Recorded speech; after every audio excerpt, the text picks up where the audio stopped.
qui agite le plus l'univers. Et la question la plus universelle, c'est comment on s'attache et surtout, comment on fait pour ne pas se détacher.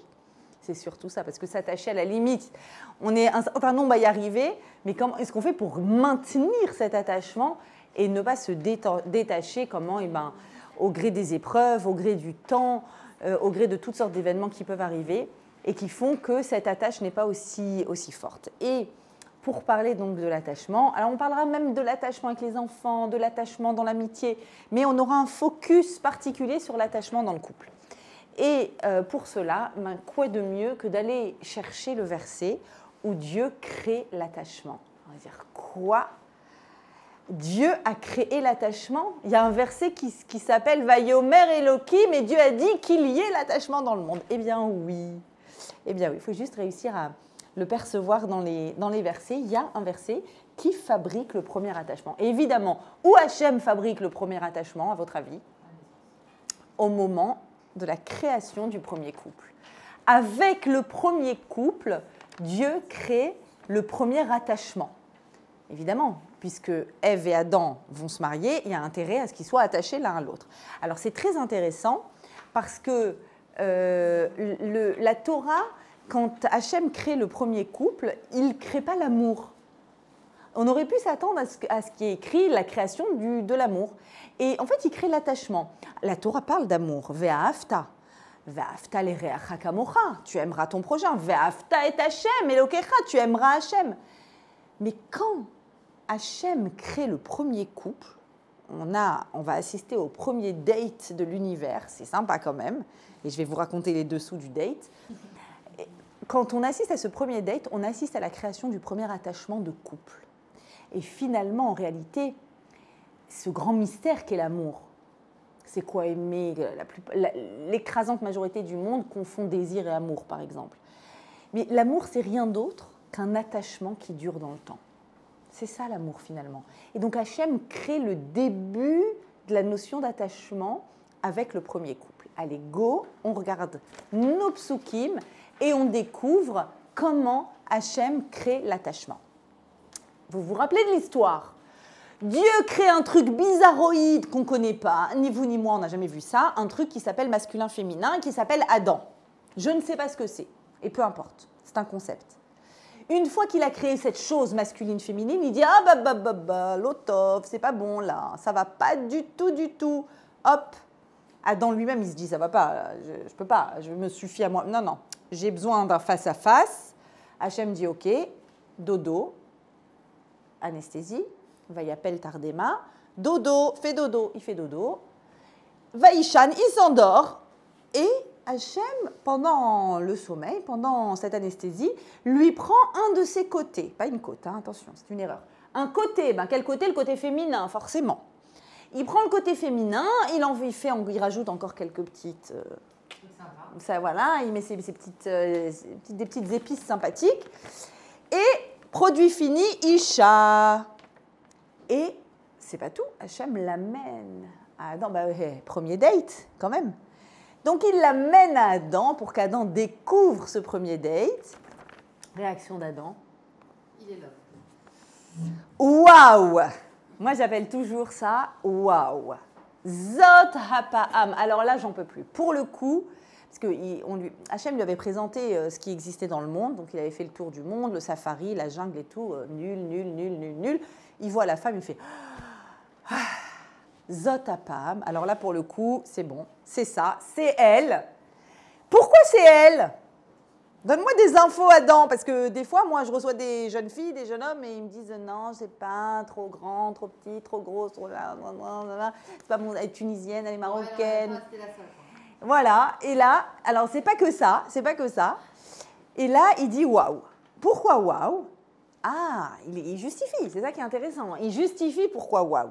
Waouh parce que, alors je vous ai mis code rouge, code vert, pour que vous suiviez bien. Là, on est à l'école, hein. Etsem me'atzamai, elle est l'être de mon être. À l'intérieur, elle est pareille que moi. Et elle est aussi basar mi bessari. Elle est la chair de ma chair. Elle est comme moi, à l'intérieur et à l'extérieur. Bassar mi bessari, c'est facile, c'est la chair. Elle me plaît. Waouh, facile. En 2 minutes, tu sais si c'est ça ou pas ça, physiquement.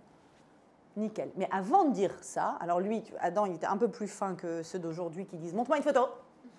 Donc il n'a pas dit « montre-moi une photo », il a dit d'abord « waouh, etzem me'atzamai », l'être de mon être, à l'intérieur, son être, son intérieur, ce qu'elle est, son essence, ce qui fait d'elle sa singularité, son unicité, à l'intérieur, elle est comme moi. Elle me plaît, elle me convient.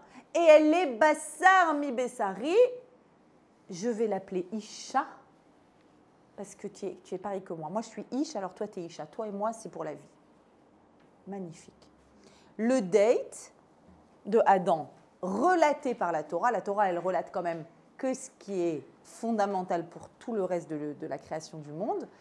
Le date de Adam, donné par la Torah, c'est magnifique, waouh, il like. Elle est l'intérieur comme moi, elle est à l'extérieur comme moi. On va essayer de découvrir ce que ça signifie tout ça.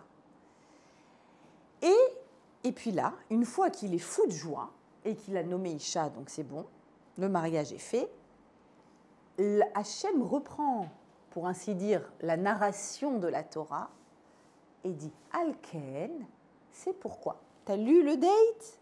Sympa, hein? T'as vu comment ça a bien marché? T'as vu comment il a kiffé? T'as vu comment il dit « mais ça me convient à tous les niveaux, à l'intérieur, à l'extérieur, laisse tomber, c'est pour moi ». Tu as vu comment ça tu aimes? Alken, c'est pourquoi. Ça, c'était le premier couple de l'univers. Mais maintenant, moi, je vais t'écrire la Torah pour toi, 2021, qui écoute, qui étudie la Torah, qui lit dans la Torah. Ya'azov ish et aviv et imo. C'est pour ça qu'il va falloir que tu fasses un truc un peu difficile, toi qui adores ta mère thune, toi qui adores ta mère marocaine. Ya'azov, il va falloir que tu abandonnes le schéma familial. Tu vas pas être juste une excroissance de tes parents. Tu vas abandonner ce schéma-là. Et tu feras quoi? Voilà le projet pour l'humanité. Vedavak beishto, c'est le mot le plus important de ce cours. Tu vas t'attacher à ta femme. Il va s'attacher à sa femme. Vehayu le basar echad, et ils deviendront un seul corps. Donc tu vas faire deux choses. Après avoir compris qu'il ne faut pas que tu restes le fils à papa et maman toute ta vie, tu as compris. Il y en a qui n'ont pas compris. Mais la Torah dit, tu as compris, tu as compris. Maintenant, alors qu'est-ce que je fais? Davak beishto, tu vas t'attacher à ta femme. On va voir le mode d'emploi, je ne vais pas vous laisser comme ça. Et ayou le basar echad. Deux choses. Il avait dit quoi, Adam, quand il a fait son date? Il y a quelqu'un qui toque. Ça toque en bas. Adam avait dit quoi? Rappelez-vous, il avait dit deux choses. Je la kiffe, elle est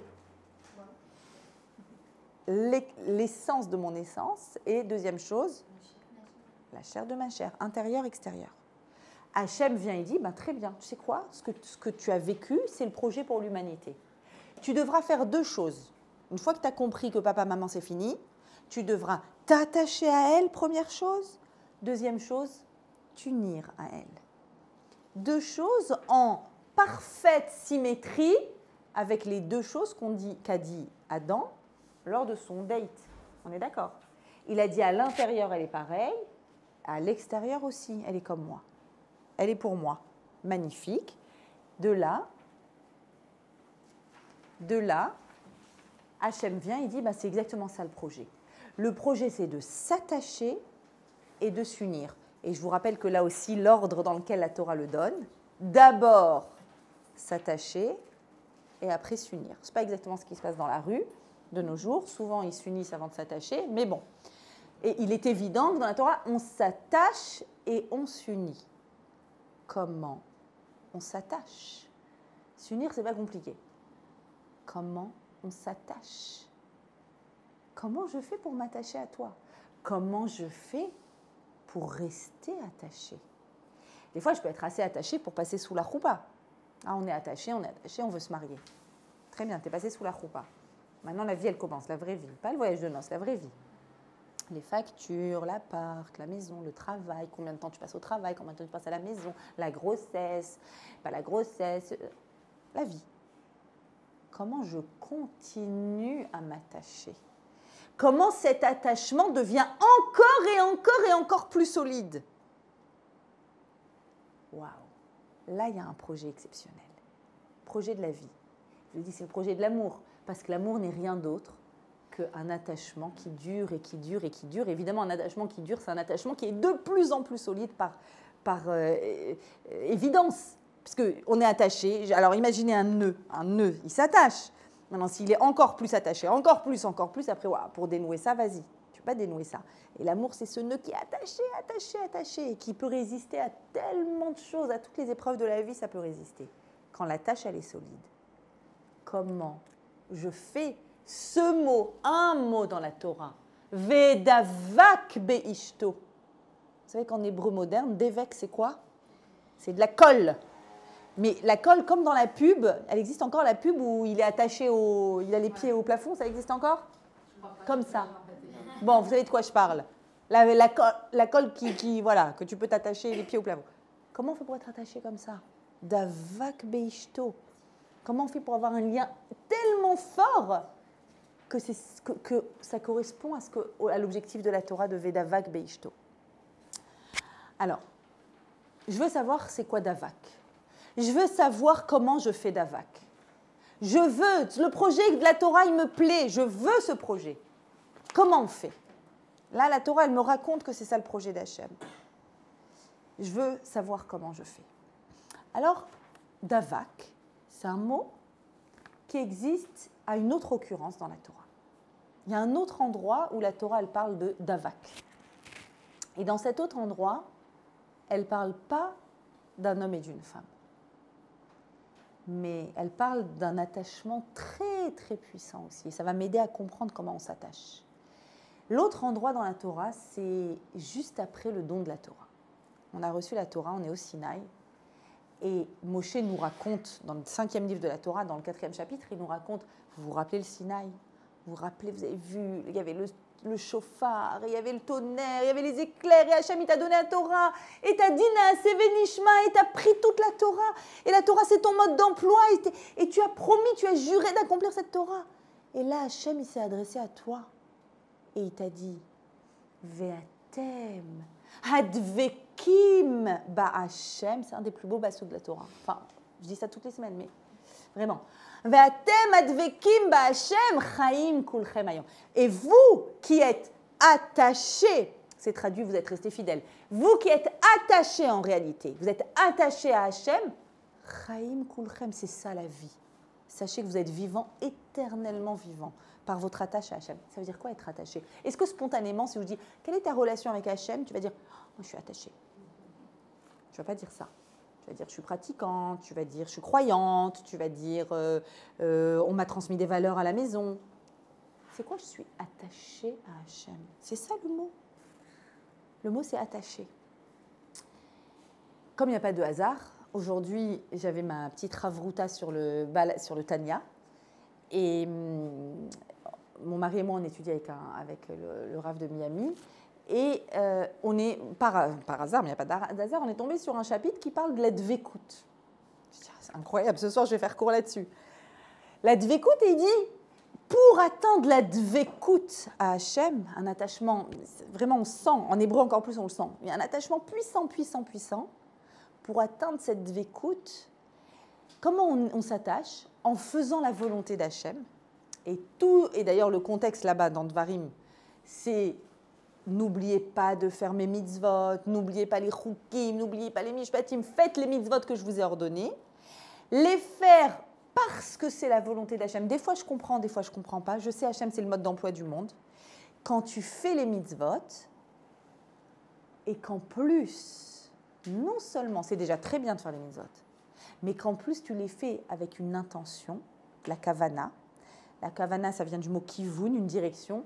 Je le fais parce qu'Hachem l'a demandé, parce qu'il y a une intelligence supérieure, parce que c'est ça le mode d'emploi du monde et parce que je sais que je vais arriver à un raffinement de ma personne ou du monde grâce à ça. Donc, je fais la volonté de quelqu'un d'autre. Et en plus, je le fais en étant présent. Je suis là dans ce que je fais. Je suis là dans mon acte. On atteint la dvekout, on s'attache. On s'attache de cette façon à Hachem.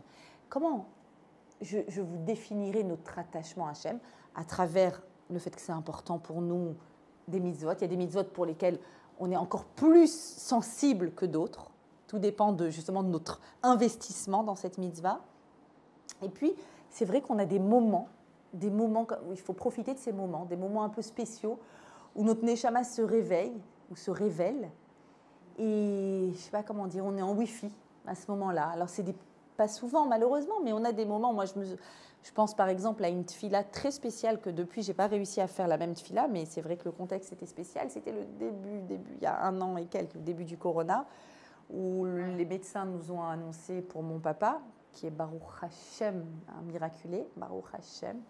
Mais au moment de cette tfila, on avait appris par les médecins que ça n'allait pas durer 24 heures, que ça n'allait pas durer le Shabbat.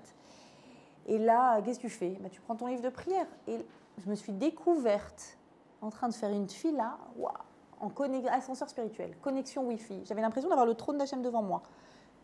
Comme si quelque chose d'autre, à ce moment-là, tu sens que voilà, tu es en face d'Hachem, c'est lui le boss, il décide, c'est entre ses mains, la vie et la mort est entre ses mains. Bon, de ça, il me reste une mémoire magnifique. Génial. Je sais que je suis capable, pas tous les jours, mais je sais que je suis capable. Je me rappelle de ça comme je me rappelle d'une dvékout, un attachement, c'est-à-dire, Hachem, voilà, toi et moi, juste toi et moi, on est attachés, on est connectés, on est en Wi-Fi. Cet attachement, c'est quoi? C'est même pas je suis pas en face d'Hachem, on ne peut pas être en face d'Hachem. Je ne peux pas toucher Hachem, il n'a pas de corps. C'est quoi? C'est une connexion intérieure.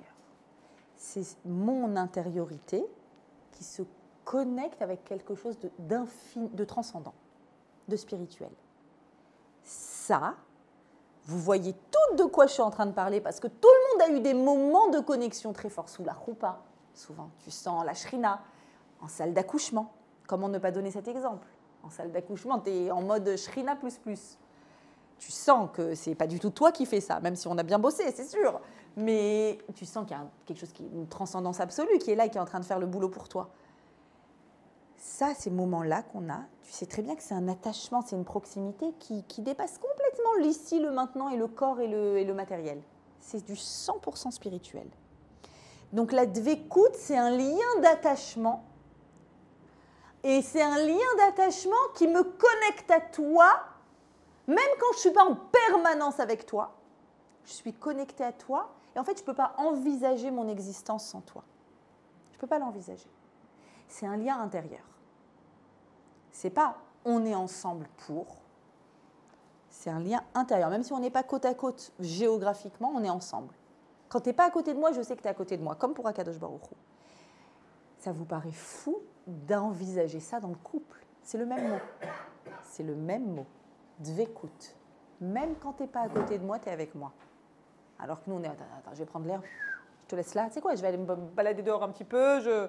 Et là, qu'est-ce que je suis en train de vous dire? Non, mais attends, il est avec toi. Là où tu vas, il est avec toi. Quand il y a de la dvékout. C'est ça, en vrai, l'asymptote qu'il faut viser de la relation d'attachement extraordinaire. Alors, comment on s'attache? Comment on s'attache? Alors, en réalité, la Torah, il y a 3500 ans, elle m'a dit, voilà l'objectif. Et il y a beaucoup moins que 3500 ans, il y a à peu près 50, 70 ans. Enfin, il était temps. Les psys se sont intéressés à cette notion-là d'attachement et est née la fameuse théorie de l'attachement que je voudrais évoquer avec vous, dont la paternité est octroyée à un psychiatre britannique qui s'appelle Bowlby, qui a fait des travaux extraordinaires dans l'après-guerre. Et qu'est-ce que c'est que cette théorie de l'attachement? Vous allez voir qu'avec l'aide de cette sagesse-là, on va comprendre un peu mieux comment fonctionne notre âme, notre intériorité, qui est capable de s'attacher. Elle sait s'attacher, notre intériorité. Comment faire pour lui donner cette direction? Alors,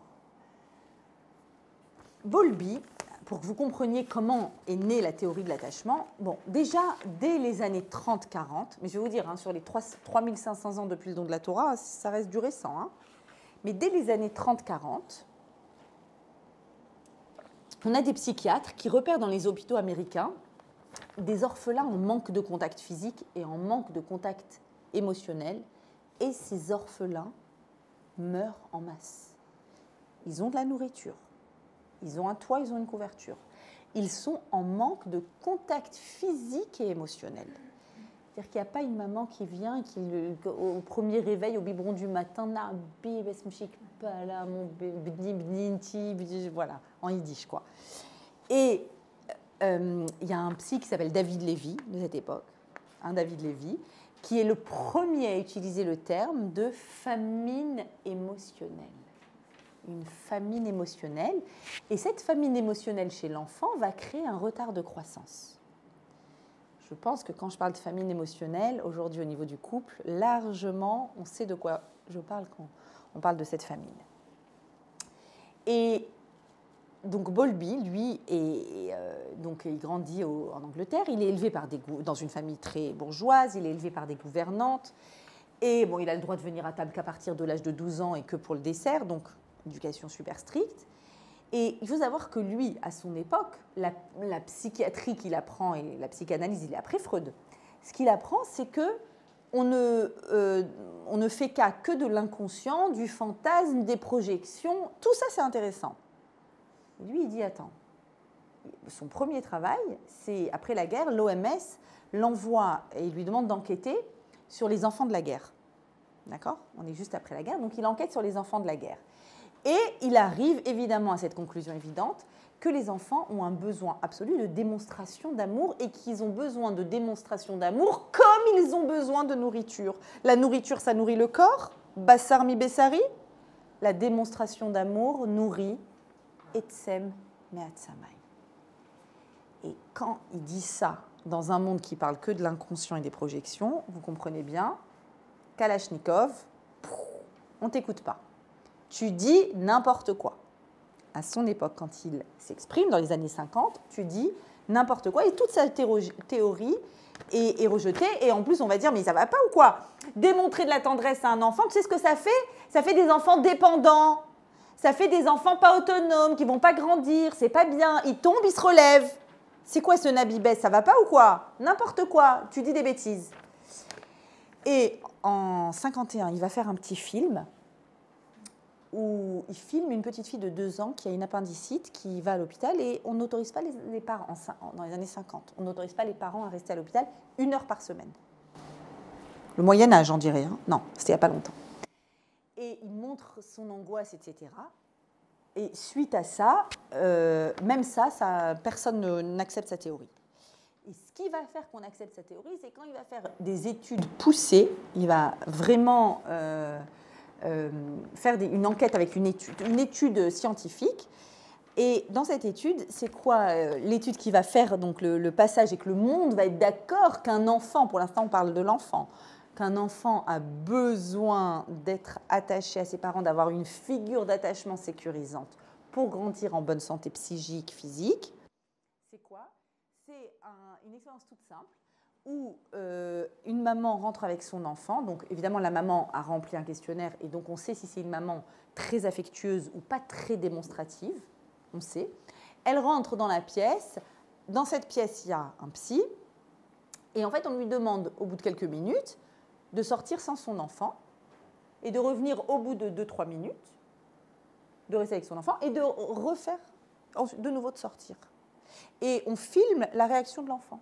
C'est simple. Comment il réagit quand sa mère, elle part. Après, elle revient. Après, elle repart. Comment il réagit quand elle repart. Et qu'est-ce qu'on constate ? On constate de ça que l'enfant qui réussit à se calmer seul, c'est-à-dire, évidemment, il grogne. « Non, maman, où tu vas ? Où elle est, maman ? Je veux maman ». Il grogne un peu, mais il finit par se calmer seul. C'est des enfants qui ont des mamans chaleureuses, démonstratives. Plus il est en sécurité affective, plus il se calme seul. Commencez pas à vous angoisser. Mon enfant ne se calme pas quand je l'amène chez la nounou, machin, le mien aussi. Il sort de l'école, voilà bien. Et donc, alors, à partir de là, ça va être la porte ouverte à plein d'expériences qui vont être faites, ou jusqu'à en arriver à aujourd'hui, où tu déposes ton enfant à la crèche et ils te rendent fou parce qu'ils te font 3 mois d'adaptation, d'accord ? Aïwa, c'est bon, on a compris. Aujourd'hui, c'est une évidence. Attends, il faut le donner de la main à la main, dans la nounou, que la nounou comprenne. Aujourd'hui, on est intelligent. Tant mieux. Il y a... Voilà, l'extrême. On est intelligent à l'extrême. Dans les maternités, parce qu'il y a malheureusement parfois des accouchements qui se passent mal, donc la maman, elle est pas là, etc. Ouais. Il y a ce qu'on appelle des mamans, par contre, c'est que des bénévoles, elles n'ont pas le droit d'être payées, Ouais. qui sont dans les maternités, là, à Tenon, Robert Ouais. de Deschenaux, Ouais. et qui viennent en fait cajoler les bébés. Ah, c'est soit mignon. parce que la maman, Ouais. des pas en commun, Ouais. elle n'est pas là, quoi. Donc le bébé est obligé de rester à la maternité et la maman. C'est triste qu'il n'y ait pas une autre figure qui puisse le faire. Mais c'est des mamans Ouais. de substitution qui doivent être bénévoles. Bénévole, c'est une donatrice de tendresse. Exactement. Des donatrices de tendresse, c'est magnifique. Ouais, dis-moi. Mais moi, ce que je sais, c'est que pour les bébés qui sont malheureusement nés sous X, il y a des personnes, ça je savais, qui viennent, souvent des papis et des mamies, et qui sont là pour la journée prendre le bébé et lui apporter de la tendresse. Prématurés et que les parents ne peuvent pas non plus, ils ont d'autres enfants, Ouais. ils peuvent rester toute la journée là. Ah ouais, fondamental. Et Fondamental. les infirmières, elles peuvent pas être non plus Ouais, toutes, elles là. peuvent pas, Donc, exact. c'est comme un job, quoi. Ouais, exact. Alors, vous voyez que entre l'époque de Bowlby où personne n'acceptait la théorie de l'attachement, qu'un enfant a fondamentalement, mais ce qu'elle dit c'est très vrai, à partir de l'âge 0, on a besoin de tendresse et l'enfant sait, sa neshama, elle sait qu'il existe pour quelqu'un et qu'il y a quelqu'un qui se lève le matin et qui est pressé de le voir. Sa neshama se nourrit de ça. Et c'est comme ça que sa neshama s'attache. Alors, à la figure d'attachement, on appelle ça une figure d'attachement, parce que idéalement, un papa et une maman, et sinon, une autre figure d'attachement sécurisante, qui le sécurise pour le reste de sa vie. Et donc, à partir de là, il y a la naissance donc, de la théorie de l'attachement. Ça, c'est tous les travaux. Jusqu'à la fin de sa vie, Bowlby a fait les travaux sur la théorie de l'attachement parent-enfant. Et nous, on a, 3500 ans avant, la Torah, qui vient et qui dit... Blata, évidemment la théorie de l'attachement. Il vous a fallu je ne sais pas combien d'années. Évidemment la théorie de l'attachement. Mais moi, ce que je viens t'ajouter, Alken Yaazov Ishet Avivet Imo. Tu vois cet attachement tellement génial entre des parents et des enfants. C'est pas fait pour durer jusqu'à 120 ans. On peut être attaché, mais pas de la même façon. À un moment, il faut être majeur et vacciné. Aujourd'hui, on peut dire et vacciné. Et il faut, à ce moment, Yaazov. Abandonne, ça y est, tu abandonnes cette facilité, ce confort, ce schéma tout prêt, tout fait, où ce que tu fais c'est bien, plus ou moins, sauf à l'adolescence. Et il va falloir que tu ailles Vedavak. Il y a un autre attachement que ta neshama est capable de faire. Tu as connu l'attachement avec tes parents, regardez le lien maintenant dans le pasouk. L'attachement avec les parents, tu as connu l'attachement avec tes parents. Maintenant, va connaître l'attachement avec ton époux et avec ton épouse. Et là, en effet, dans les années 90, donc Bowlby n'était déjà plus de ce monde, qui a pris la suite de Bowlby, la deuxième vague de la théorie de l'attachement, arrive une psychiatre qui s'appelle, ou psychanalyste qui s'appelle Sue Johnson, et elle dit « Eh les amis, ne me tuez pas si je vous dis que non seulement il y a la théorie de l'attachement, tout le monde est d'accord, maintenant c'est une évidence, cette théorie de ce besoin de tendresse pour l'anshama. Mais est-ce que je peux m'autoriser à vous dire qu'un adulte a besoin de connexion émotionnelle avec son conjoint et que cette connexion soit sécurisante comme un enfant qui a besoin de connexion avec ses parents? Et là arrive la deuxième théorie de l'attachement, où on parle de l'attachement Vedavak Beishto, Boker Tov. On parle de Vedavak Beishto, on a besoin de s'attacher. C'est le besoin le plus primordial d'un individu. C'est évident pour les enfants que pour grandir sans devenir psychotique, avec une psyché bien construite, avec une personne qui va être capable d'aller de l'avant. Pour ça, il faut savoir que tu as une colonne vertébrale. Cette colonne vertébrale, c'est papa, maman, ou c'est ta figure d'attachement que tu as eue. Très bien. Et bien maintenant, deuxième round, pour pouvoir te développer, t'épanouir, devenir ce que tu dois devenir, il va falloir que tu apprennes à t'attacher. Et là, tu vas croire que c'est moins évident parce que tu vas croire que c'est une pièce rapportée qui arrive dans ta vie. Ça ne l'est pas. C'est la raison pour laquelle la Torah m'a raconté au début qu'Hachem a créé un Adam masculin-féminin pour bien que tu comprennes que tu n'es qu'une demi-neshama et que tu étais destiné à une autre neshama. Et cet attachement-là, à toi de le faire. On s'attache. Je reste avec cette question. Alors, on a compris qu'avec le parent, l'enfant, c'est l'autre est important pour moi. J'ai besoin de toi. Je pense à toi. Pareil dans le couple. en vrai, quand on observe des déconnexions émotionnelles dans le couple, et vous imaginez, moi en tant que thérapeute de couple, combien j'en observe dans mon cabinet, quand on observe une dispute, quelle qu'elle soit, la belle famille, les problèmes d'argent, les problèmes d'éducation, les problèmes qui restent trop au travail, ce que vous voulez. Quand j'observe une dispute, derrière la dispute c'est la partie visible de l'iceberg, la partie invisible, ce qui vraiment agite à ce moment-là ce couple, c'est quoi? C'est toujours automatiquement une déconnexion émotionnelle. C'est-à-dire que, en vrai, qu'est en train de dire le conjoint? Il est en train, mais comme on manie mal la langue de l'attachement, donc on ne sait pas le dire. En vrai, le conjoint est en train de dire, est-ce que je compte pour toi? Ah, c'est à cette heure-là que tu rentres du travail. Est-ce que je compte pour toi? Est-ce que je suis importante pour toi? Est-ce que tu seras là pour moi si j'ai besoin de toi? Est-ce qu'on sera toujours là l'un pour l'autre? Est-ce que même quand on n'est pas côte à côte, on est attaché? C'est ces questions-là, notre Neshama a besoin de poser cette question-là régulièrement. Et quand elle se sent en déconnexion, il y a deux options. Option 1, attaque. C'est-à-dire, je suis en demande, j'étouffe l'autre, ou bien j'exige, je suis beaucoup trop exigeant avec l'autre. Quoi qu'il fasse, je ne serai pas contente. Pas bien. Option numéro 2, ça dépend des natures des personnes. Il y en a qui tombent dans l'option 1, et l'option 2, vous devinez, retrait, le mur. Je ne parle plus, je réponds pas aux appels, je ne réponds pas aux SMS, je vais lui montrer à quel point. Retrait. Alors qu'en vrai, tu n'as qu'une envie de lui parler, de lui dire je t'aime, d'entendre qu'il t'aime, d'entendre que tu es importante. Mais l'angoisse, l'insécurité de la déconnexion émotionnelle fait que, hop, repli ou bien exigence. Et dans les deux cas, c'est pas bon. Dans les deux cas, on est en train de mal manipuler le langage de l'attachement. L'attachement, pour reprendre l'exemple de l'attachement avec Akadosh Baruch Hu, Vatem advekim, Hachem, il nous dit, tu sais, si tu veux être un juif avec de la dvekout, attaché à Hachem, que tu sens que tu as toujours Hachem avec toi, le kiff ou pas le kiff, quelqu'un qui sent que là où il a Hachem avec lui, je vais à un entretien d'embauche, je vais à un date, je suis en salle d'accouchement, je suis en train de faire mes courses, je suis en train de rater mon bus et donc je vais rater un truc. J'ai tout le temps Hachem avec moi. Vous vous rendez compte le bonheur que c'est? Mais c'est une chance incroyable, ça. Pour atteindre ce niveau de dvekout, Hachem, il nous dit, tous les jours, il y a des mitzvot. Tu es d'accord? Tu ne peux pas dire, ah, attends, hier j'ai fait la tfila. Non, tu dois la refaire aujourd'hui. De la même façon, tu ne peux pas dire, hier j'ai mangé. Moi, combien de fois j'ai envie de dire à mes enfants, maman, on a faim. Hier, vous avez mangé? Qu'est-ce que vous me saoulez? La semaine dernière aussi, vous avez mangé? Tous les jours. La dvekout avec Hachem, c'est tous les jours. Tous les jours, Hachem, il vient, il te dit, alors, tu es d'avouk ou pas? Ça demande une expression, ça demande de faire quelque chose, de dire quelque chose, de faire quelque chose, de ressentir quelque chose, tous les jours. Pour s'attacher, c'est tous les jours. Et pour s'attacher dans le couple, c'est tous les jours.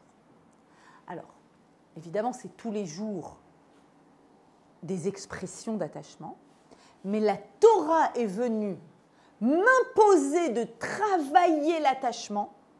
Et je dis toujours, quand je dis travailler l'attachement, je dis toujours exactement comme je travaille un muscle dans une salle de sport. Pareil, tu ne peux pas dire, attends, j'ai travaillé mes muscles le mois dernier, là, ça y est. Bah, voilà, ok, tu es en mode raplapla. Vous êtes d'accord qu'un muscle, c'est en permanence. Le corps, pour qu'il soit en bonne santé, c'est en permanence qu'il faut le travailler. Eh bien, il y a des muscles. Le muscle de l'attachement, il faut le travailler. Et la Torah, elle nous impose de le travailler à minima. À minima. Après, si tu le travailles tous les jours, c'est 1000 fois mieux. À minima, une fois par semaine. Comment je sais?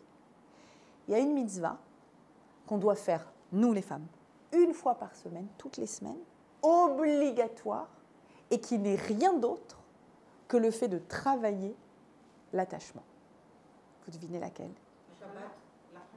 La Adlakat Nerot de Shabbat, qui va donner un mouvement, qui va imprimer quelque chose pour le Shabbat qui suit. Si j'ai réussi à rentrer dans Shabbat comme il faut et à créer ce mouvement d'attachement, évidemment que la suite aussi, donc ça sera toutes les 25 heures du Shabbat, au moins. Comment je sais que c'est à ce moment-là qu'Hachem me dit, allez, là, tu laisses tout et tu travailles le muscle de l'attachement. Parce qu'on a bien compris que c'est régulier, qu'il faut le travailler régulièrement. Tu ne peux pas dire, je suis passée sous la roupa, c'était génial. D'accord, ok, maintenant quand tu pleures, vas-y, regarde les photos de ton mariage. Ah ouais, on était beaux, c'était génial. Comment ça marche? Ça suffit pas. T'es passé sous la roupa, la brioute, c'était super, t'as kiffé, le voyage de noces, t'as kiffé, et maintenant? Maintenant, bosse. Comment tu bosses? Les bougies de Shabbat. Comment les bougies de Shabbat ont cette capacité de me forcer à travailler le principe de l'attachement dans le couple? Alors, évidemment que si juste... Bon, c'est déjà magnifique d'allumer ces bougies de Shabbat, à l'heure si possible. Hein. Qu'on soit, je le dis toujours, qu'on soit Shomer Shabbat ou pas Shomer Shabbat, on allume ces bougies de Shabbat, à l'heure. À l'heure, même si on n'est pas Shomer Shabbat. À l'heure. Et c'est déjà extraordinaire, c'est déjà magnifique. Et encore mieux si ça continue. On peut allumer les bougies de Shabbat, je gratte l'allumette, tac, tac, c'est fini. Je peux faire mieux. Je peux allumer mes bougies de Shabbat en étant présente dans cet allumage et en imprimant cet allumage-là, en convoquant dans cet allumage tout ce qu'il y a en moi qui va pouvoir créer de l'attachement. Comment je le sais? À la lecture de la Gemara dans Shabbat.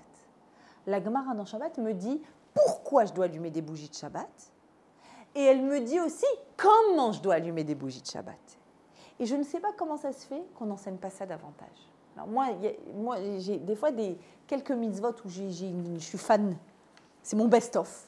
Et les bougies de Shabbat, c'est un peu mon best-of, je dois dire. Et j'adore, on peut, en fait, pour vous enseigner vraiment la mitzvah des bougies de Shabbat, je l'ai fait l'année dernière dans le premier confinement, on a fait un séminaire sur des semaines.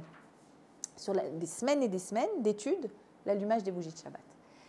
Alors là, on va le faire en concentré. On ne reste pas plusieurs semaines, c'est bon. En concentré. Je vous prends l'essentiel de ce qu'il faut pour qu'on comprenne l'allumage des bougies de Shabbat et en quoi ça va muscler mon muscle de l'attachement, de la dvékout. Alors, comment on allume les bougies de Shabbat? Pourquoi on allume les bougies de Shabbat? Plusieurs raisons sont invoquées dans la Gemara. D'accord? La Gemara vient et dit, ok, c'est vrai que le fait que c'est l'allumage, maintenant, oubliez les rituels, oubliez l'habitude. Oubliez que depuis la nuit des temps, on a cette image de la maman qui allume les bougies de Shabbat, c'est Shabbat. Oubliez. Si je vous disais à vous d'écrire la Torah, entrée de Shabbat, franchement, vous auriez... Quelle idée vous auriez eue pour marquer l'entrée de Shabbat? Vous auriez dit on allume une bougie? Vous auriez dit quoi? Marquez l'entrée de Shabbat. Comment? Allez, vous êtes Dieu, vous écrivez la Torah. Un truc bien clair qui dit ah stop, c'est Shabbat, on ne fait plus rien. On mange du poulet. Un moment, quelque chose qui signifie. C'est la tombée de la nuit, nous déjà. C'est à ce moment-là. C'est au moment de la Shkia. Mais faire un acte, on fait un acte qui symbolise. Oui, on allume. Bon, je vous donne une proposition. Vous me dites si vous la trouvez comment?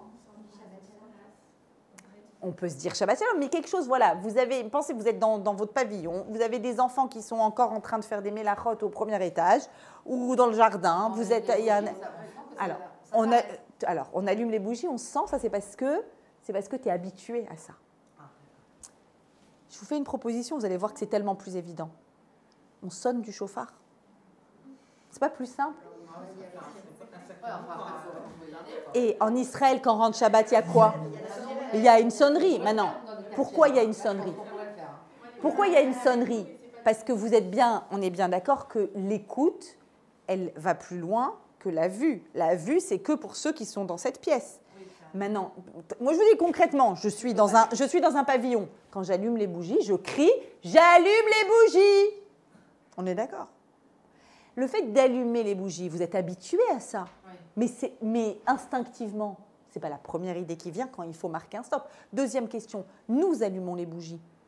En général, papa il fait kidouche, papa il allume les nérodes de Hanouka, papa il lit à la Torah. Là, ce n'est pas papa qui allume les bougies tout d'un coup. pareil, vous êtes tellement habitués que c'est féminin que même les féministes anti tous les trucs, ils ont oublié de se poser la question, attends, et pourquoi là c'est la femme tout d'un coup? Pourquoi tout d'un coup c'est elle qui va et qui...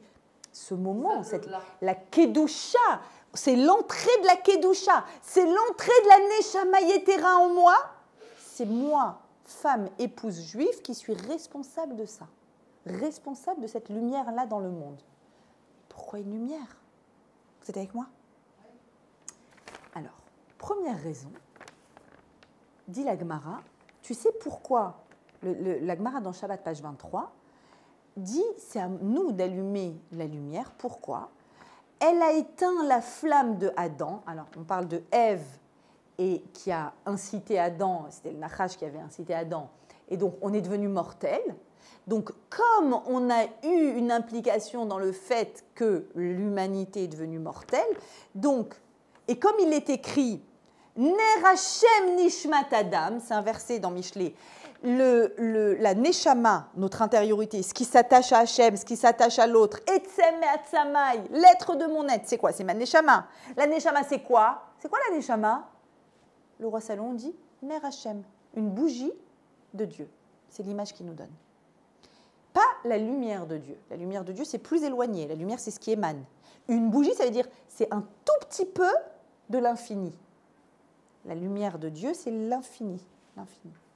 Une bougie de Dieu, c'est un bout de l'infini qui est également égal à l'infini. Parce qu'une partie de l'infini, c'est l'infini. Donc il y a un bout de l'infini, et vous le savez, c'est écrit dans la Chassidut, Chelek Eloka Mima'al, Mamash. Notre Neshama, c'est une partie de Dieu. Vraiment. C'est vraiment une partie de Dieu. Maintenant, du fait de la faute originelle, le corps est devenu pas éternel. La Neshama, elle est éternelle. Elle retourne chez Hachem.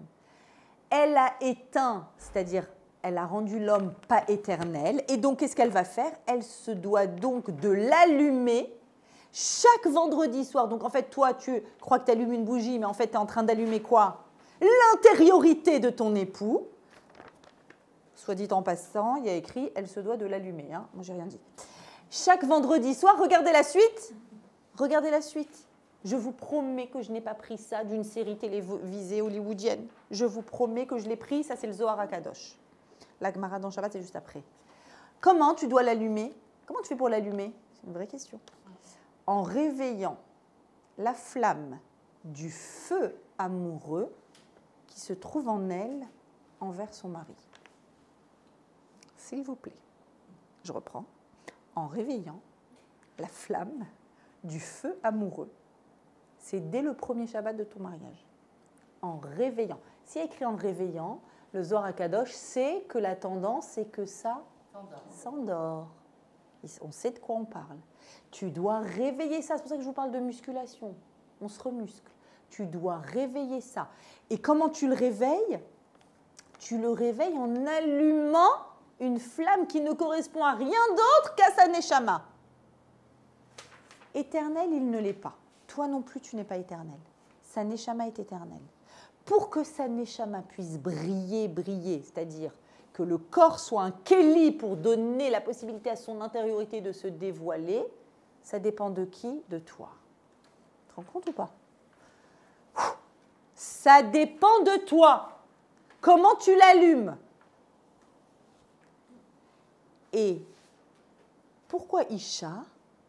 Regardez ce que les Chachamim disent, c'est incroyable. Rav Schlanger dans Oel Rachel dit, pourquoi c'est Isha qui allume? Comment on fait pour allumer un feu? Pour allumer un feu, il faut que j'ai forcément un feu. Et puisqu'on est en train de parler d'un feu qui est un feu très symbolique, le feu de l'intériorité, la luminosité d'une personne, l'intériorité de quelqu'un, comment cet être se déploie à l'extérieur, je dois allumer ça. Pour allumer ça, je dois avoir à l'intérieur de moi un feu. Comment je sais que j'ai un feu? Les Chachamim me disent, regarde le mot Ish, il y a les lettres Aleph Shin qui font le mot feu, mais c'est coupé en deux par un Yud, donc il n'a pas tellement de feu, parce qu'il y a un Yud au milieu. Tandis que chez la femme Isha, Aleph Shin He, il y a le mot Esh. Toi, en toi, je sais que tu as du feu. Je sais que tu as du feu et donc tu peux allumer une flamme parce que tu as du feu en toi. Vous vous rendez compte ce qu'ils disent les Chachamim? tu dois utiliser ton feu, c'est-à-dire ton intériorité, ta finesse, ta compréhension des choses, ta neshama, les tréfonds de ta neshama, tu dois aller à l'intérieur de ta neshama. Et il faut que ta neshama comprenne qu'il y a une neshama en face de toi, que cette neshama est lumineuse, que cette neshama, des fois, elle n'arrive pas à se déployer, parce que c'est toute la difficulté d'être sur Terre. C'est que quand Hachem il prend une neshama, il la met dans un corps, le corps entrave la neshama. Et tout l'objectif de nos 120 ans ici, c'est de laisser la neshama se déployer. Toi, la femme, toi qui as du Hesh, tu peux réveiller ça en allumant ce feu. Et ce n'est pas l'allumette qui allume. Ne crois pas que c'est l'allumette. C'est ton feu qui allume. Premier élément, dit la Gemara, dans Shabbat. Pourquoi j'allume une bougie? Pourquoi ce n'est pas un chauffard? Pour le shalom bayit. La paix dans le foyer dépend de l'allumage. Tellement que le Maïmonide, dans ses écrits, dit attention, attention. La chose la plus importante à bien préparer avant Shabbat, c'est tes bougies. Et l'acte le plus important, c'est ton allumage de bougie. De ton allumage de bougie dépend ton shalom bayit. Vous ne le saviez pas? De ton allumage de bougie. Évidemment, comment on le fait? C'est pour ça qu'on fait ce cours. De là va dépendre tout l'attachement. Et l'attachement, on a dit qu'il dure, c'est l'amour. C'est QFD. Comment est-ce que je dois allumer cette bougie? Je dois l'allumer parce que là où il n'y a pas de lumière, chez Ein Or, En Shalom, dit la Gemara. Là où il n'y a pas de lumière, il n'y a pas de paix. On dit ça tous les matins dans la tefila, en parenthèse. Yotzer Or ou Vorechocher. Hachem, il crée la lumière. Ose Shalom. Ou Boré Takol. Ose Shalom, c'est parallèle à Yotzer Or. Le fait qu'il y ait de la lumière, ça fait du Shalom. Alors, c'est des notions très profondes. La première idée évidente qui vient de ça, c'est que s'il y a une panne d'électricité de partout et qu'il fait nuit, on ne peut pas être en communication et on ne peut pas se voir et on ne peut pas se voir au sens aussi profond du terme. Je ne vois pas qui tu es. Je ne comprends pas ce que tu fais. Je ne comprends pas pourquoi est-ce que tu agis de telle et telle façon. Je ne vois pas au sens propre, au sens figuré. Il y a aussi cette idée-là dans la lumière de complémentarité. Parce que si vous réfléchissez un instant, c'est incroyable ce qui se passe. Comment on fabrique du feu? Vous savez que, juste que vous compreniez bien, pourquoi il y a cette symbolique de la lumière? Vous savez que tout ce qui existe sur Terre, physiquement, existe sous forme d'idées dans le ciel. Shamaim Vaaretz, c'est Bereshit. Dieu a créé le ciel et la terre. Il a créé le monde des idées, il a créé le monde du réel. Tout ce que tu vois dans le réel existe dans le monde des idées. Dans le réel existe le soleil. Dans le monde des idées existe Or, la lumière de Bereshit, la lumière du premier jour. La lumière du premier jour, ce n'est pas la lumière du soleil. Le soleil, c'est le 4e jour. C'est symétrique. D'accord? Le monde, donc, la lumière, mais Hachem nous a donné un soleil. Et regardez le cadeau qu'il nous a fait pour qu'on comprenne c'est quoi le Or, la lumière infinie d'Hachem, la lumière de la compréhension, la lumière de la Neshama. Il nous a créé un soleil que quand je regarde le soleil, combien de temps je peux regarder le soleil? 1/1000 de seconde. Sinon, ça m'aveugle. Et ça, c'est que le soleil physique. Est-ce que vous imaginez ce que c'est que la lumière originelle, la lumière? C'est-à-dire que s'il n'y avait pas le corps sur nous qui entrave la lumière, à chaque fois que je vois quelqu'un d'entre vous, je ne peux pas voir. C'est trop lumineux. T'es trop lumineuse. J'arrive pas à te voir. Mais comme Hachem, il a mis le corps qui entrave cette lumière, donc j'arrive à te regarder. Mais en vrai, je devrais être éblouie. Je dis, mais c'est pas possible. C'est quoi ce soleil-là qui est en face de moi? Et encore, le soleil, c'est rien par rapport à la lumière de Bereshit, vous comprenez? Alors regardez comment Hachem il a créé la lumière. Il a créé une lumière, la flamme. Ner Hachem Nishmat Adam, on a dit. La Neshama, c'est une flamme de Dieu. Comment il a créé la flamme? Quand j'allume ma flamme, il me faut obligatoirement un combustible, une mèche qui fait le lien, le trait d'union, et une flamme. La flamme, elle a un truc incroyable. Première chose incroyable de la flamme, elle pointe vers le haut. Je prends ma bougie, je la mets vers le bas, hop, la flamme, elle fait comme ça. On est d'accord ou pas? Le nord absolu de la flamme.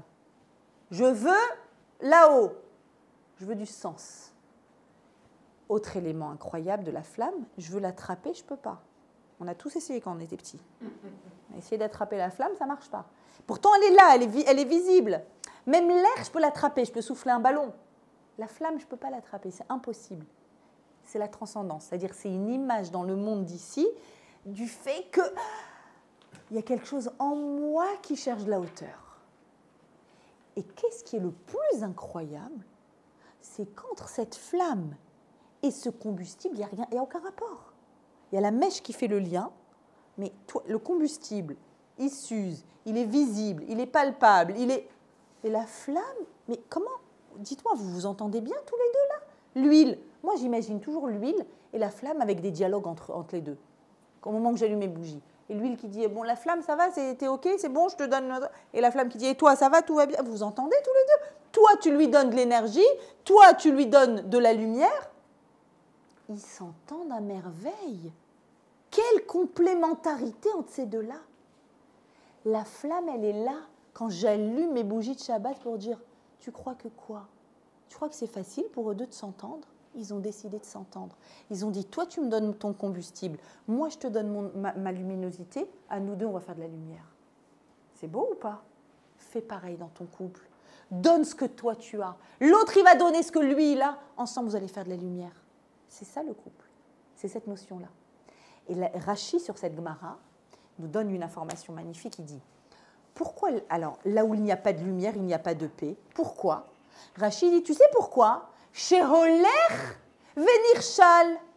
Parce que quand on avance, quand il y a de l'obscurité, quand on avance, on tombe. Lecture simple, râler pas crête. Il rentre de la Sina.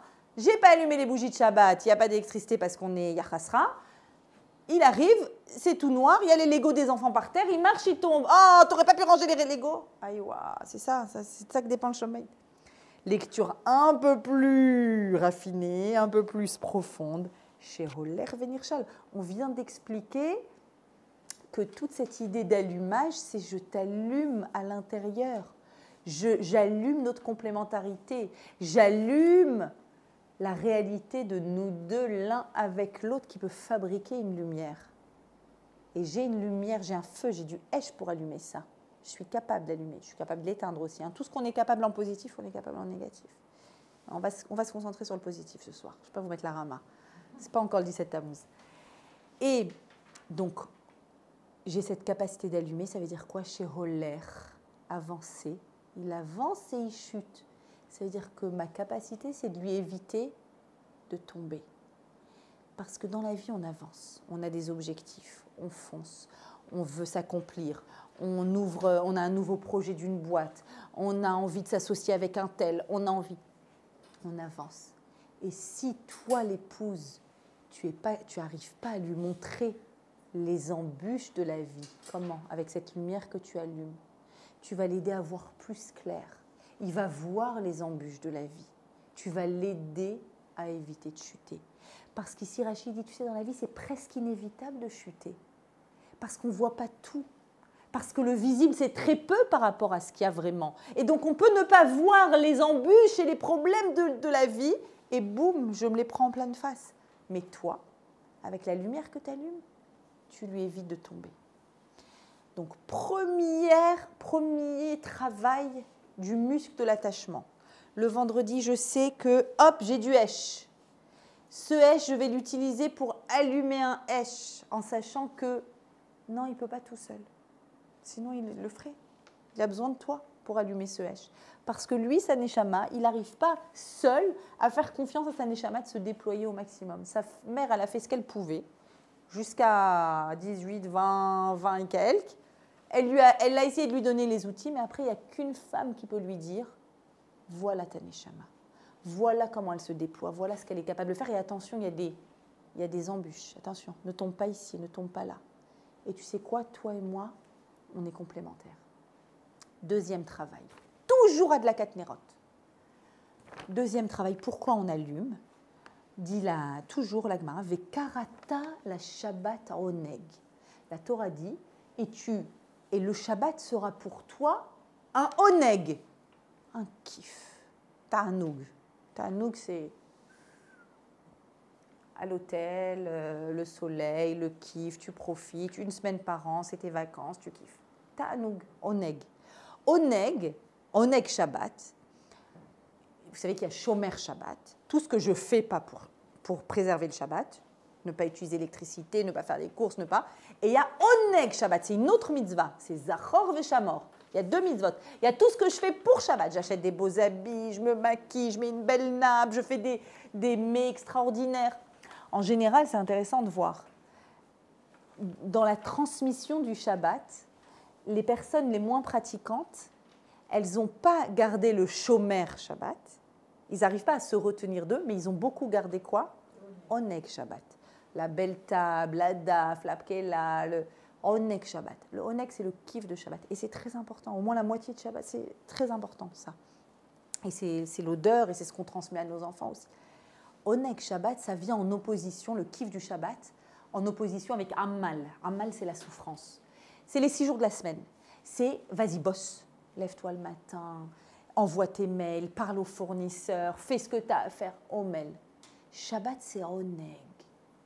Le kiff du Shabbat. D'où il vient le kiff du Shabbat? Et la Gemara, elle dit, tu sais, le kiff, il vient de tes bougies. Les bougies vont t'apporter du kiff, quoi. Ah, j'allume les bougies, ça y est, j'ai un kiff. Regardez ce que dit Maïmonide dans son livre d'Alachot. Il vaut mieux ne rien avoir à manger Shabbat que de devoir emprunter. Maïmonide, il dit, c'est pas bien d'emprunter. Dieu préserve quelqu'un qui a à ce point pas les moyens, ne va pas emprunter pour acheter ta tchouktchouka. C'est pas bon. Tant pis, eh ben, il n'y a pas. Par contre, si une personne n'a pas d'huile pour les bougies de Shabbat, qu'il emprunte parce que ça constitue l'essentiel de la mitzvah de Oneg Shabbat. Vous vous rendez compte? Quoi? Le kiff du Shabbat, il vient de mes bougies? Alors, c'est quoi ces bougies? Vous avez compris que c'est une lumière spéciale. En fait, tes lunettes de la semaine, tu les poses au moment de la Hadlaka et tu mets les bougies de la Hadlaka. Tu mets les lunettes de la Hadlaka.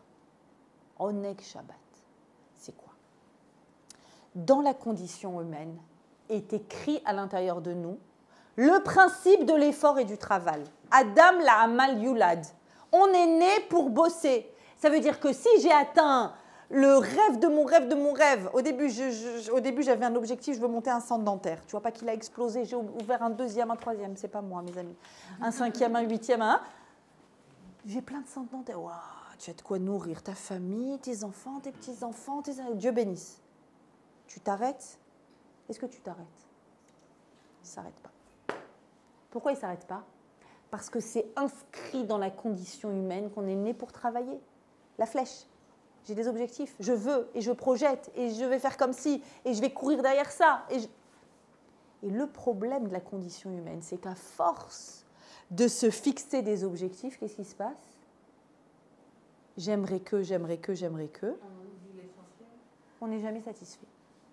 On est toujours en train de se projeter sur autre chose et on oublie l'existant. Hachem nous a donné en cadeau Oneg Shabbat. L'idée de la satisfaction de ce que j'ai. J'aimerais que mes enfants soient tous excellents à l'école. J'aimerais qu'ils soient tous polis. J'aimerais que ma belle-mère me fasse des compliments quand elle les voit. J'aimerais qu'ils correspondent. J'aimerais que mon mari il m'offre ceci ou qu'il me fasse cela ou qu'il soit présent. J'aimerais. On vit tous avec des j'aimerais. Tout le monde vit avec des j'aimerais. Et ces j'aimerais-là, ils pourrissent notre existence. Vous savez pourquoi? Parce que ces petits gamins qu'on a à la maison, même s'ils sont ados, et même s'ils sont relous, et même s'ils ne se tiennent pas comme tu aimerais qu'ils se tiennent, ils sont magnifiques. Et encore autre chose, et à vouloir que ce soit autrement. Et on oublie de leur dire, vous êtes magnifiques.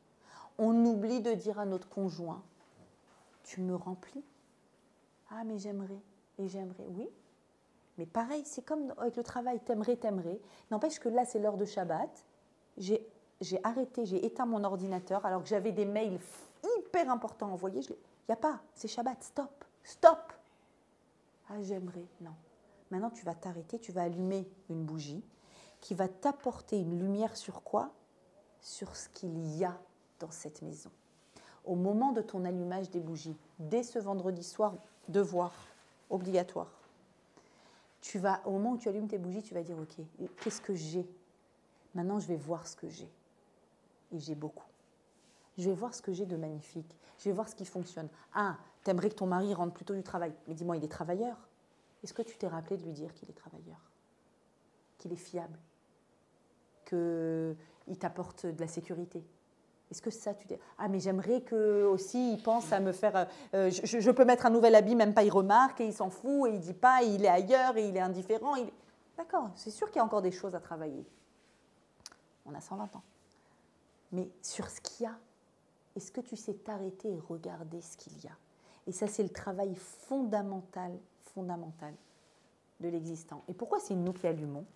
Parce que les Chachamim disent que la part masculine dans le monde, la dimension masculine du monde, c'est s'investir dans l'effort, c'est se projeter.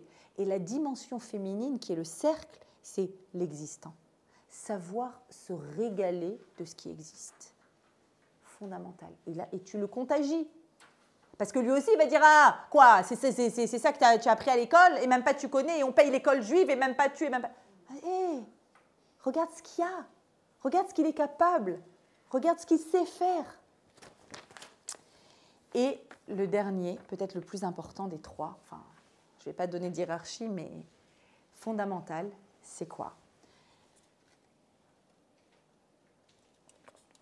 Pourquoi on allume les bougies? La Gemara dit qu'il faut allumer les bougies l'Ichvod Shabbat, pour l'honneur de Shabbat. Ça honore le Shabbat. Donc, ça apporte du shalom, ça apporte du délice. Troisième raison, kavod, pour le kavod de Shabbat. Et Maïmonide, toujours Maïmonide, au même endroit, dit il est fondamental de préparer sa maison pour Shabbat avant la nuit, l'Ichvod Shabbat, en l'honneur de Shabbat. Il faut allumer la flamme, et tout ceci, et c'était préparer la table, etc., tout ceci pour le kavod du Shabbat. Et de là, les Chachamim viennent et disent, attends, regarde, le moment de l'allumage des bougies, c'est le moment où la notion de kavod est présente, où tu te reconnectes avec ce qu'il y a de kavod, le kavod que tu es capable de donner, d'octroyer. C'est quoi le kavod que tu donnes? Pourquoi un couple a besoin de kavod, respect mutuel? C'est quoi ce respect mutuel? Fondamental. En réalité, vous savez pourquoi on a oublié la notion de respect? Alors elle reste un petit peu à l'école, le respect des professeurs, le respect des parents. Qui parle aujourd'hui du respect dans le couple? Qui en parle? Vous savez que de plus en plus, ça m'afflige. Le nombre de jeunes couples que je reçois, ils se disputent sur des bêtises, c'est toujours, ça part sur rien, et ils se plaignent de quoi? Que quand ils se disputent, ils s'insultent. Nom d'oiseau, dans tout. Et j'ai vu des femmes en larmes me dire « Je ne savais pas que j'étais capable de dire des mots pareils. C'est pas moi. Autrement dit, c'est pas moi. C'est pas ma neshama qui a parlé. C'est sûr que c'est pas sa neshama. » Et c'est contagieux. Et là, je dis toujours la même chose. C'est pas je vais essayer d'arrêter. C'est pam, arrêt radical. Il faut couper avec ça. C'est quoi la notion de kavod, de respect? La notion de kavod, pourquoi elle n'est plus à la mode? Parce que la France nous a beaucoup enseigné la liberté, génial. La fraternité, génial. Et l'égalité. Et l'égalité, comme dit Audrey. L'égalité! Et on a cru, comme des blatas, on a cru que l'égalité, c'était le contraire du kavod. C'est-à-dire qu'on croit que le kavod, c'est une relation hiérarchique. Parce que kavod, ça veut dire vraiment que respecter, ou ça on va expliquer tout de suite. Considération. Alors, attends, on va tout de suite expliquer. Tout de suite expliquer ce qui est très bonne remarque. On a calqué sur le kavod parent-enfant, où il y a une notion hiérarchique, et on a cru que le kavod, qu'il fallait retirer le kavod d'une maison, parce que le kavod, ça voudrait dire qu'il y a une forme de soumission. Et si ce cours, je l'avais appelé respecter son mari, j'aurais été seule à faire cours. On est d'accord ou pas? J'aurais fait cours à moi-même. Pourtant, c'est de ça qu'il faut qu'on parle. Et respecter son épouse, évidemment, c'est mutuel. De quoi il s'agit ici? Le kavod, c'est de la considération et on va voir comment ça se fait. Kavod, ça vient du mot kaved, du poids. On donne du poids.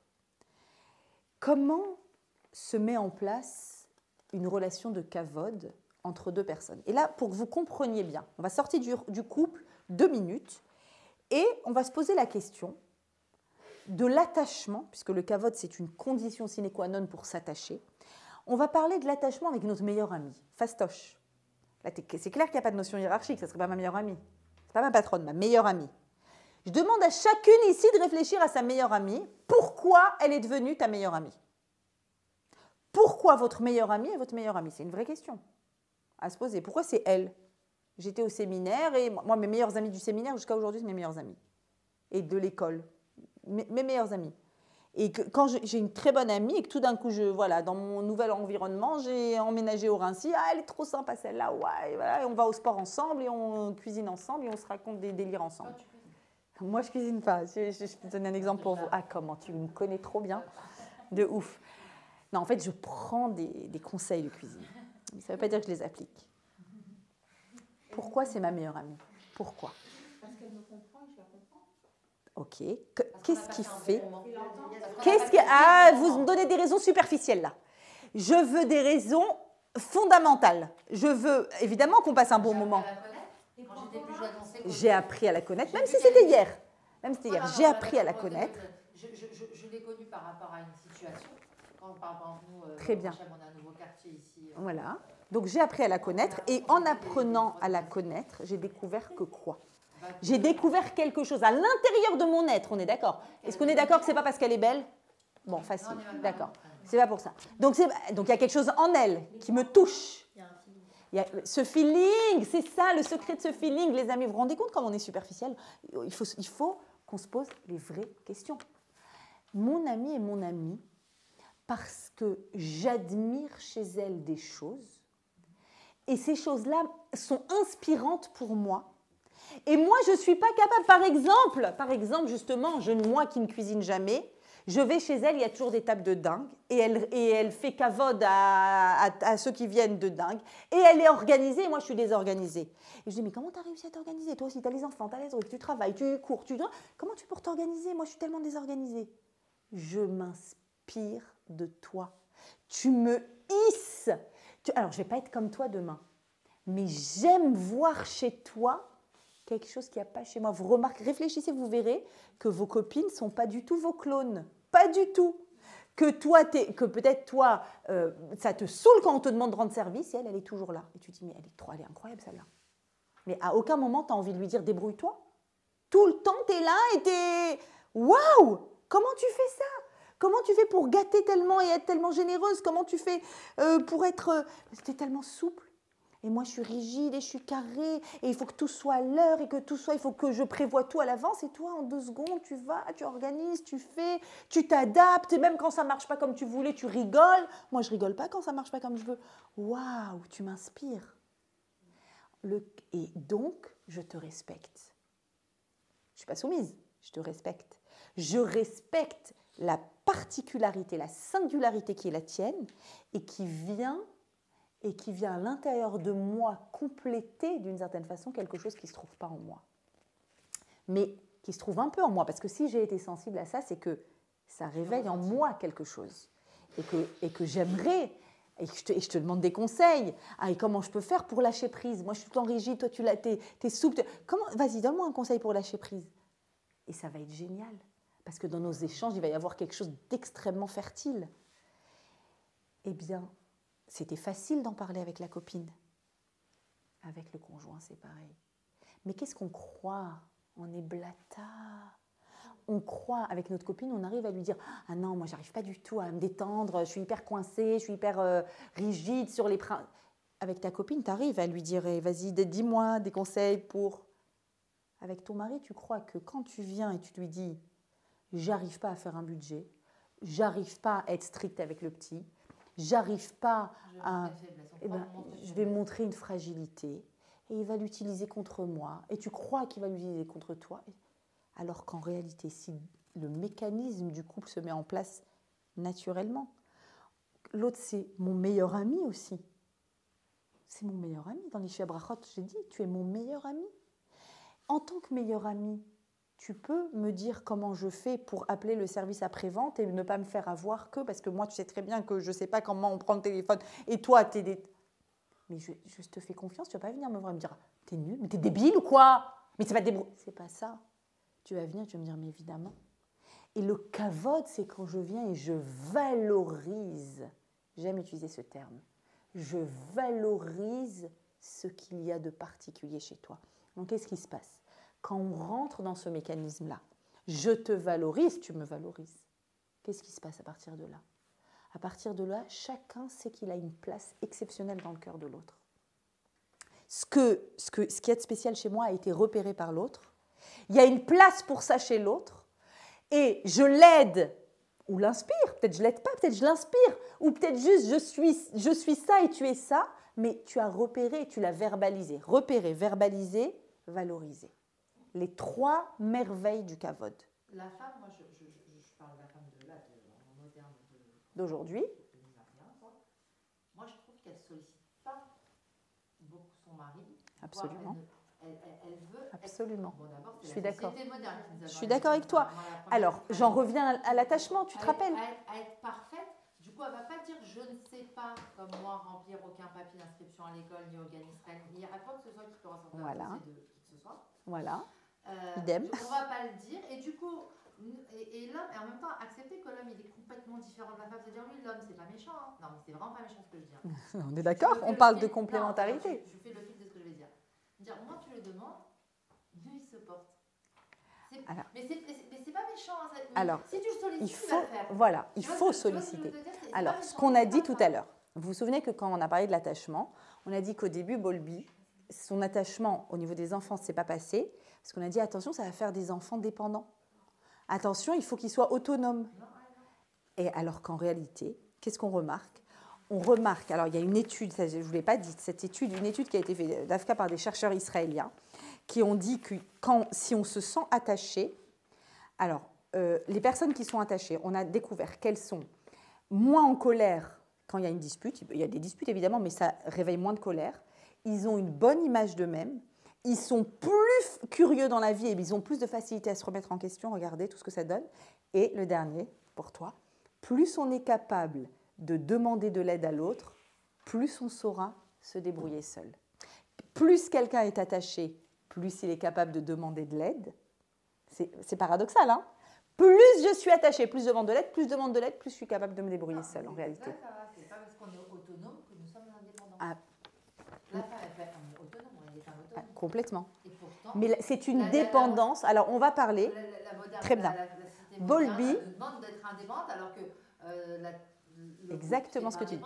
Bowlby va parler d'une dépendance réussie dans le couple. C'est le terme qu'elle utilise, la dépendance réussie. J'ai besoin de toi, mais parce que tu remplis quelque chose en moi. Et parce que je te valorise. Et parce que je sais que j'ai besoin que tu sois là dans ma vie. Et plus je suis attachée... Alors après, il y a plein d'autres études qui ont été faites derrière. Bon, il y a moins de maladies cardiovasculaires. Bon, la pub, je peux vous la faire, mais c'est une évidence. Ils ont remarqué aussi qu'en cas d'alerte de missiles, les chercheurs israéliens, en cas d'alerte, les personnes qui ont un couple attaché résistent beaucoup plus à l'angoisse, à la peur. Ils ont des résistances dans la vie. Toutes les résistances de la vie proviennent de cet attachement. Donc, mais bon, sans avoir besoin de vous dire ça, je finis quand même ce cours en vous citant la Gemara dans Yevamot, page 62, cette fameuse Gemara. Alors, ça vaut 1 million. Je vous dis tout de suite, je vous donne un ticket à 1 million là. Vous revenez à la maison avec ça. Écoutez bien. Alors la Gemara, elle parle de l'homme, c'est vrai dans les deux sens évidemment, mais je vous autorise à rentrer sous cette forme, à le transmettre à la maison. Celui qui aime sa femme comme son corps et la respecte plus que son corps, respecte kavod ou mechabed ota, plus que son corps, c'est-à-dire au-delà de lui-même, il fait pour elle encore au-delà de ce qu'il fait pour lui-même, au niveau respect, c'est-à-dire il la valorise encore plus que ce qu'il ne se valorise lui-même. Il peut être sûr de connaître le shalom dans son foyer. Les chachamim de la Gemara, ils viennent, ils te garantissent, ils te signent un papier. Vous allez me dire, waouh, mais ce qu'il faut faire, évidemment, il y a du travail derrière. Ils te signent un papier que pour avoir la certitude d'avoir le shalom à la maison, il faut de la valorisation. Il faut de la valorisation encore plus que Ahava. Ils disent l'aimer. Mais au niveau du respect, c'est encore plus que lui-même. C'est-à-dire que le kavod est encore plus important que l'amour. Finalement, tout dépend de ça, de cette valorisation. Et donc, pour conclure, on a donc une nécessité de travailler l'attachement toutes les semaines, évidemment, à travers l'éclairage de la singularité de ce qu'est l'autre, en l'aidant à déployer sa neshama, pour ne pas chuter, on a dit, en réussissant à voir l'existant, à être satisfait, donc ne pas s'installer dans la râlerie, dans le « j'aimerais », dans le autre chose. Et le troisième élément, en se valorisant l'un l'autre, on arrive à un shalom, on arrive à une dvekut en réalité, à un attachement. Et cet attachement, évidemment, comme on l'a dit, plus on s'attache, plus on s'aime. Vous avez du pain sur la planche, mesdames. Je vous ai donné des devoirs ce soir. Behatzlacha rabba, c'est une merveille. C'est une merveille. Avec ces devoirs-là que je vous ai donnés, vous avez le mode d'emploi, il ne vous reste plus qu'à aller au boulot. Amen.